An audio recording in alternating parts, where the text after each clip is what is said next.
Assalamualaikum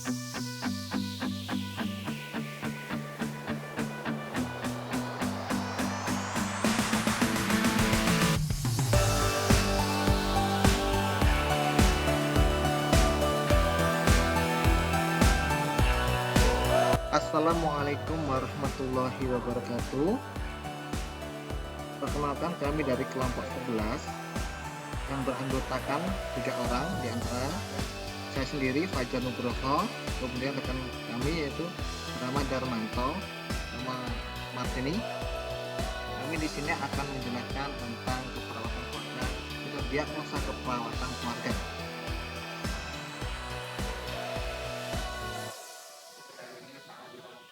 Sebelum melakukan diagnosa keperawatan, yang pertama itu analisa data pengkajian.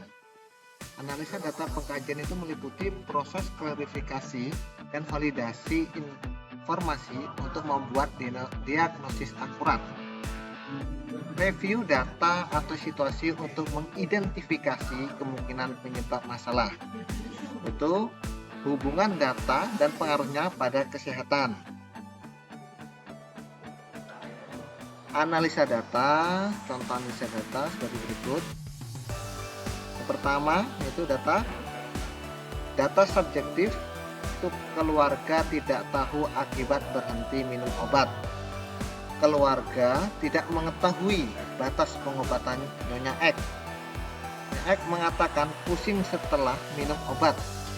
Keluarga mengatakan tidak mengetahui tentang program terapi atau pengobatan untuk Nyonya X.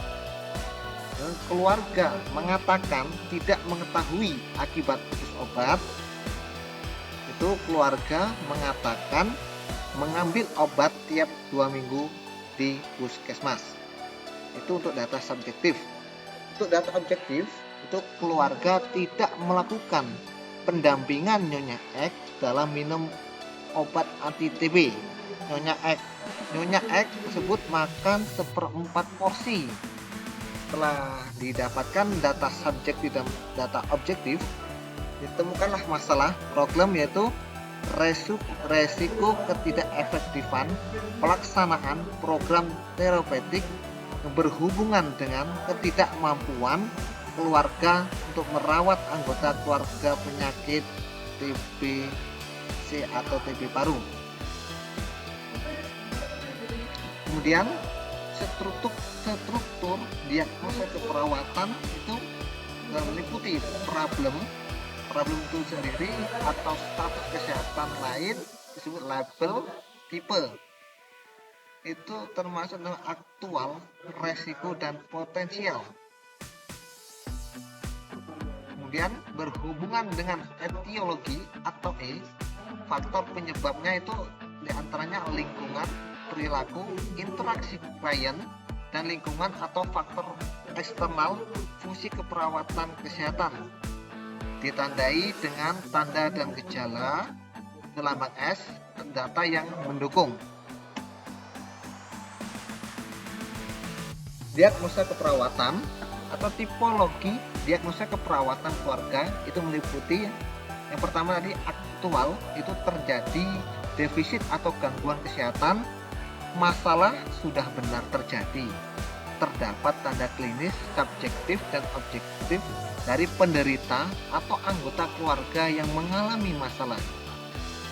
Etiologinya adalah ketidakmampuan keluarga dalam melakukan fungsi keperawatan kesehatan.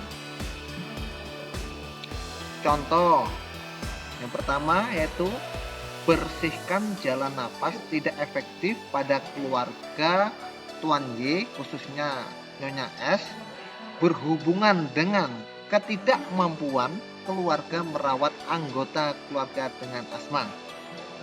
Yang kedua, ketidakseimbangan pemenuhan kebutuhan nutrisi kurang dari kebutuhan tubuh pada keluarga Tuan K, khususnya anak I, berhubungan dengan ketidakmampuan keluarga merawat anggota keluarga dengan KIP. Yang kedua yaitu resiko atau ancaman kesehatan. merupakan gambaran perubahan status kesehatan. Sudah terdapat data yang menunjang ke arah masalah kesehatan, tetapi belum terjadi gangguan, itu adalah risiko. Contoh dari risiko yaitu risiko gangguan tumbuh kembang balita pada keluarga tuan J, khususnya anak S, berhubungan dengan ketidakmampuan keluarga untuk memodifikasi lingkungan pertumbuhan anak atau tumbuh kembang anak. Yaitu potensial atau kesejahteraan dalam garis miring wellness itu menggambarkan respon keluarga pada tingkat wellness yang mempunyai potensi peningkatan keadaan yang lebih tinggi.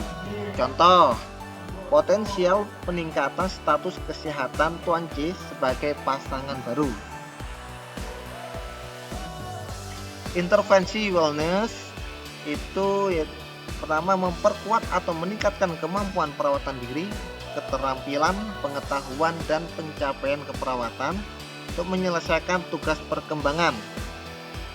Kedua yaitu memperkuat dukungan sosial, yaitu untuk mempertahankan atau merubah lingkungan sekitar tersebut. Fungsi dari wellness.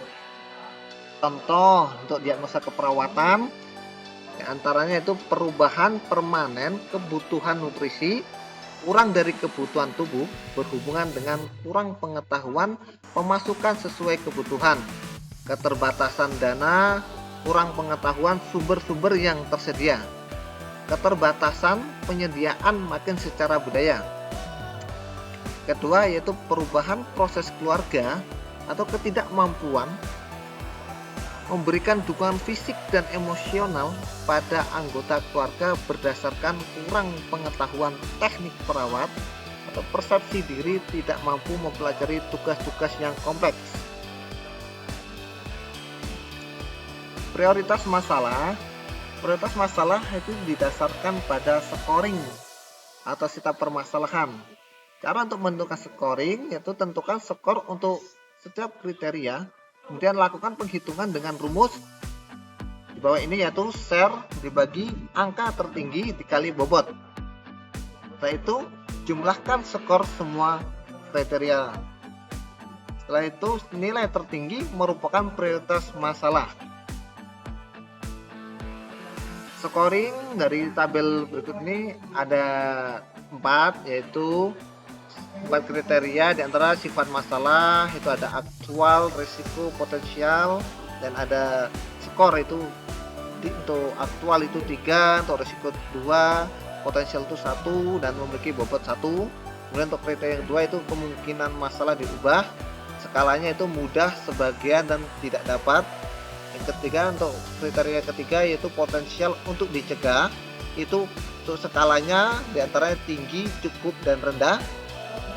Ya, untuk keempat itu kriterianya atau menonjolnya masalah itu ada 3 skala, yaitu perlu agar ditangani, tak perlu segera, dan masalah tidak dirasakan keluarga. Bobot ada di kolom tersebut ya, nilai-nilainya.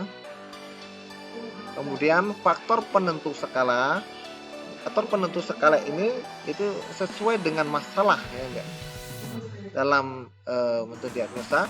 Kemudian kemungkinan dapat diubah berdasarkan pengetahuan sumber daya keluarga, perawatan, dan masyarakat. Potensi dicegah itu kepelikan masalah atau lamanya masalah atau tindakan yang dilakukan. Menonjolnya masalah yaitu persepsi keluarga untuk melihat masalah. Pembenaran yaitu alasan penentuan skala dampak terhadap kesehatan keluarga itu ditunjang hasil dari pengkajian. Resiko contoh itu resiko penurunan penyakit tuberkulosis pada angka keluarga tuan B berhubungan dengan ketidakmampuan keluarga memelihara lingkungan yang sehat. Untuk kriteria pertama yaitu sifat masalah atau resiko telah didapatkan skornya 2/3 kali 1 sama dengan 2/3. Untuk pembenarannya berarti penyakit TB paru menular ke anggota keluarga tetapi ada kemungkinan dapat terjadi penularan akibat pemeliharaan lingkungan yang sehat. Yang kedua yaitu kemungkinan masalah untuk diubah itu adalah sedang dengan nilai skor 2/2 kali 2 sama dengan 2. Pembenarannya adalah ada kemauan keluarga untuk mencegah penularan TB paru itu dengan pendidikan keluarga tuan B tertinggi adalah SMO. Ketiga, kriteria ketiga itu potensi atau masalah untuk dicegah itu didapatkan sedang dengan skor sebagai berikut 2 kali 1 bagi 3 dengan 2/3. Pembenaran yaitu Nyonya C menjalani pengobatan fase intensif belum ada 2 minggu, minum obat masih teratur, bila batuk tidak menutup mulut, meludah sembarang tempat, rumahnya gelap dan ngap. Yang untuk kriteria keempat itu contohnya untuk menonjolnya masalah itu tidak dirasakan, didapatkan dengan nilai skor 0 kali 1 bagi 2 sama dengan 0. Untuk pembenarannya yaitu keluarga tidak merasa bahwa kondisi lingkungan yang dapat menularkan tuberkulosis paru atau penyakit TB. Untuk perencanaan itu penyusunan tujuan itu ada tujuan khusus, umum dan tujuan khusus. Yang kedua yaitu membuat pendekatan alternatif dan identifikasi sumber-sumber. Kemudian untuk menyusun prioritas. Nah, macam tujuan tadi, tujuan umum yaitu tujuan umum bersifat umum dan merupakan tujuan akhir yang menyatakan maksud-maksud yang lebih luas yang diharapkan oleh keluarga dan perawat. Yang kedua yaitu tujuan khusus. Tujuan khusus itu yang lebih spesifik, dapat diukur dan langsung. Kemudian pendataannya untuk memotivasi dan memberikan kepercayaan pada keluarga. Tipologi implementasi itu ada 3, yaitu pertama kognitif. Kognitif itu adalah untuk mengemukakan informasi dan gagasan serta pengalaman. Contoh itu pengajaran. Yang kedua itu afektif atau tindakan dirancang untuk mengubah emosi dari anggota keluarga sehingga dapat memecahkan masalah lebih efektif. Kemudian perilaku. Perilaku itu ada strategi perawatan yang diarahkan untuk membantu anggota keluarga yang berinteraksi dengan anggota keluarga lain. Evaluasi tersebut disusun menggunakan model SOAP atau SWOT. Nomor 1 diagnosa, kemudian evaluasi. Demikianlah presentasi dari kelompok kami. Semoga bermanfaat. Jika ada salah kata maupun ucapan, kami kelompok 11 mengucapkan mohon maaf yang sebesar-besarnya. Dan kami akhiri billahi taufiq wal hidayah. Wassalamualaikum warahmatullahi wabarakatuh.